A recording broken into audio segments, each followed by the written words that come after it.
Have you ever noticed that the moment you stop chasing something, it seems to find you? There's a peculiar paradox at work in the human heart, especially when it comes to seeking that rare kind of woman, the one who seems to exist only in dreams and distant fantasies. We've been told to search, to pursue, to optimize ourselves into worthiness. But what if the very act of seeking is what makes her invisible?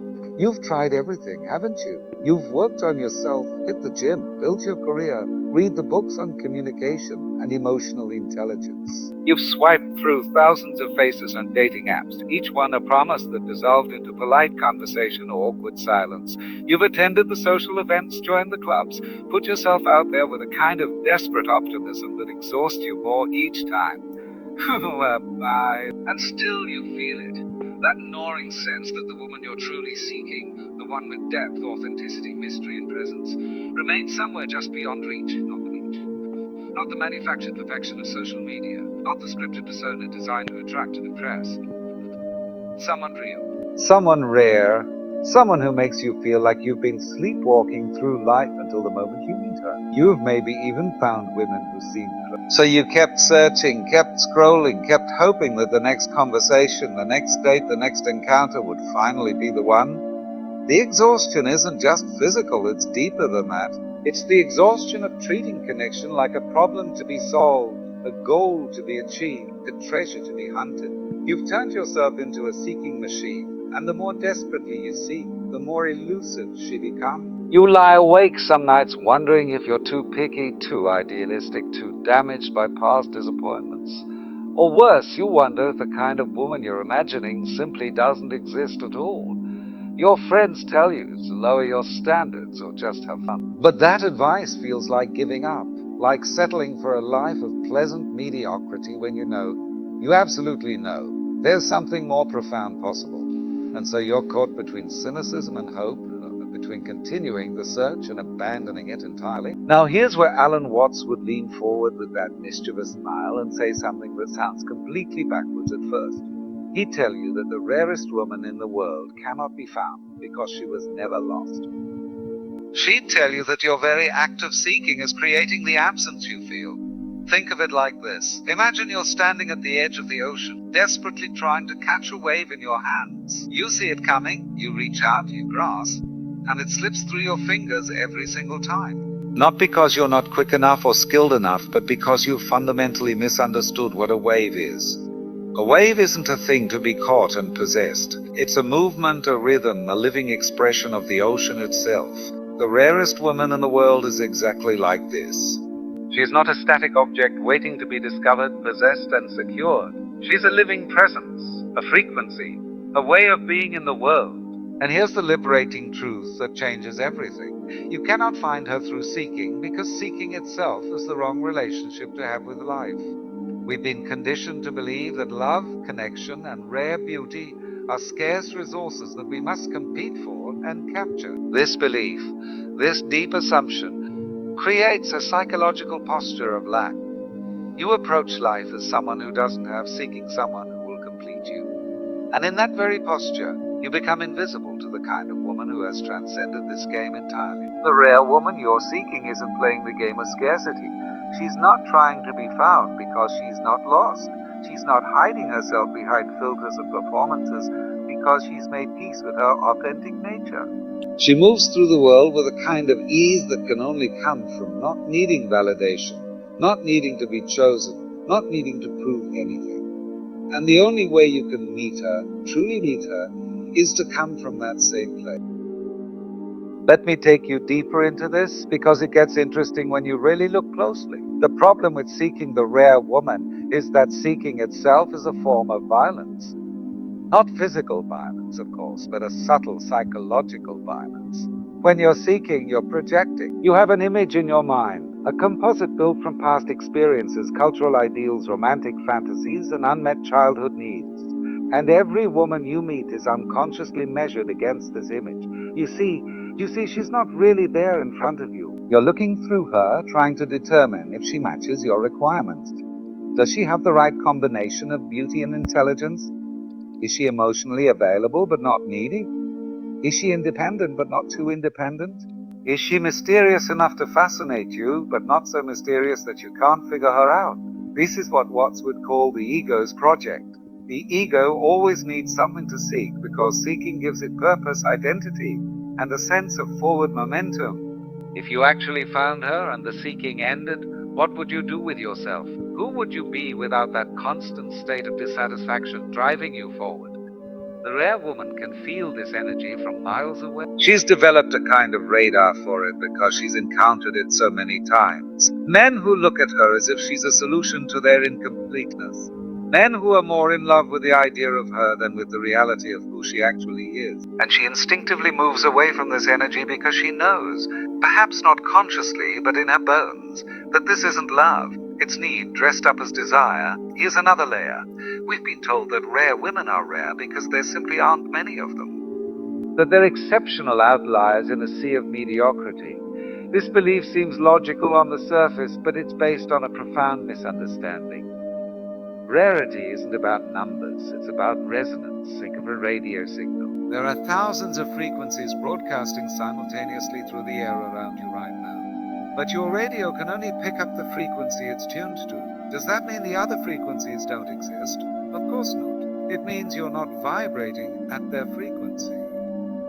The rare woman appears rare to you not because she's objectively uncommon, but because you haven't yet become the kind of man who resonates with her frequency.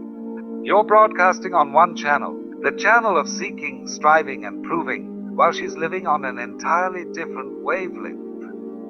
And here's what's both humbling and empowering about this. He doesn't need to change. You do, not in the self-improvement way you've been taught, where you accumulate achievements and qualities like collecting trading cards, but in a more fundamental way. You need to shift from the posture of seeking to the posture of being. What does this mean practically? It means learning to be completely content with your life exactly as it is right now, even without it. It means developing such a rich, full, authentic relationship with yourself and with existence that you're not looking for anyone to complete you. You're already complete, not perfectly complete. You're still growing, learning, evolving, but complete in the sense that nothing is fundamentally missing. The transformation that changes everything but weight. Doesn't this sound like giving up? If you stop seeking, won't you end up alone forever? This is the beautiful paradox, my friend. See at what actually happens when you stop seeking. When you release the desperate need to find her, you suddenly become available to actually see what's in front of you. You stop projecting your needs onto every woman you meet. You stop performing and trying to impress. You stop the exhausting game of measuring and being measured. Instead, you become present. You become genuinely curious about the person in front of you, not as a potential solution to your loneliness, but as a mystery to be appreciated. You start living your life as if it's already complete, pursuing your passions not to make yourself more attractive, but because they genuinely light you up, and something miraculous happens. Women, including those rare women you've been seeking, start noticing you. Not because you've become more accomplished or more attractive in some conventional sense, but because you've become real. You're no longer performing the dance of seduction. You're no longer radiating that subtle energy of need. Instead, you're radiating something much more magnetic: wholeness. The rare woman recognizes this instantly because she's done this work herself. She's moved through the world of validation seeking and people pleasing. She's faced her own shadows, her own neediness, her own fears of abandonment. And she's come out the other side into a kind of sovereign completeness. When she encounters a man who's done the same journey, there's an immediate recognition. Not necessarily romantic attraction at first, but a deep recognition of, oh, you've been where I've been. The garden that grows in the dark, think of it like tending a garden at night. You can't actually see the growth happening. You plant the seeds, you water the soil, you trust the process. But if you dig up the seeds every day to check if they're sprouting, you'll kill them. Growth happens in darkness and invisibility, in the space where you're not watching and measuring and controlling. Your transformation into the kind of man who attracts rare women happens the same way. It happens when you're not trying to become attractive. It happens when you're reading a book that fascinates you at 2 a.m., Not because it makes you more interesting, but because you're genuinely absorbed. It happens when you're pursuing a creative project that might fail, but you do it anyway because it calls. It happens when you have a real conversation with someone, not networking, not flirting, just genuine human connection, and you forget about yourself completely in that moment. These are the seeds you're planting. And the rare woman you seek, she's planting the same seed. She's building a rich, authentic life that doesn't revolve around finding someone. And when two people who've done this work encounter each other, it's not like finding something that was lost. It's like two waves recognizing they're part of the same ocean. So here's the liberating realization that changes everything. The rarest woman in the world isn't out there waiting to be found. She's living her life fully engaged with her own journey. And she'll appear in your life not when you've perfected yourself according to some checklist, but when you've become genuinely yourself. You can let go of the burden of seeking. You can release the anxiety that you're running out of time or that you're not good enough yet. You can stop treating every potential connection as an audition where you might fail. You can stop performing the exhausting dance of trying to be what you think she wants. What becomes possible when you do this? Everything. You become free to live your actual life instead of some theoretical life designed to attract the right person. You become available for real connection instead of transactional dating. You start having conversations that matter instead of exchanges designed to lead somewhere.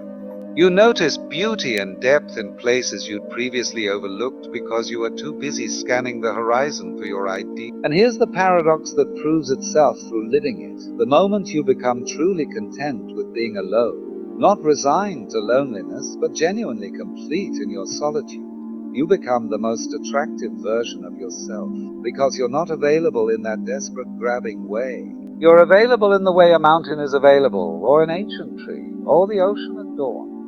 You're simply there being what you are, and that authenticity is magnetic in ways that all your previous efforts at self-improvement could never achieve. The rare woman recognizes this quality instantly because it's her quality too. She's done the same work.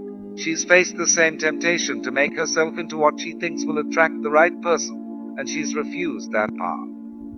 She's chosen authenticity over strategy, presence over performance, depth over display.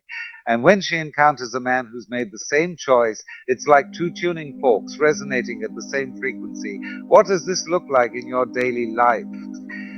Let me give you some concrete examples. When you're at a social gathering, instead of scanning the room for potential romantic prospects, you engage fully with whoever you're talking to. Maybe it's an elderly man with fascinating stories from his youth. Maybe it's someone in your professional field who challenges your thinking. Maybe it's that person everyone else ignores.